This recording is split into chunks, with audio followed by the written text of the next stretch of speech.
សួស្តីពុកម៉ែបងប្អូនប្រិយមិត្តជាទីគោរពសូមស្វាគមន៍មកកាន់ Channel ឆ្នោតផ្សងសំណាងរបស់ Admin ថ្ងៃនេះ Admin មានលេខតម្រុយល្អៗរបស់ឆ្នោតយួនសម្រាប់យកមកចែកជូនពុកម៉ែបងប្អូននៅថ្ងៃទី23 ខែ 11 ឆ្នាំ 2025 នេះដូចនេះ Admin មិនចង់ចាយពេលវេលារបស់ពុកម៉ែបងប្អូនយូរតោះយើងមកតាមដានលេខតម្រុយឆ្នោតរបស់យើងទាំងអស់គ្នាសម្រាប់លេខតម្រុយ2លេខមានលេខ11លេខ64និងចុងក្រោយលេខ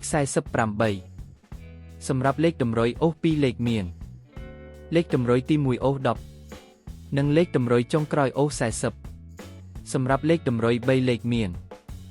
112គុណនិង548គុណសម្រាប់លេខតម្រុយថ្ងៃនេះ Admin សូមជូនពរឲ្យពុកម៉ែបងប្អូននិងប្រិយមិត្តទាំងឡាយជួបតែសំណាងល្អទាំងអស់គ្នាហេងមានលាភមានជ័យ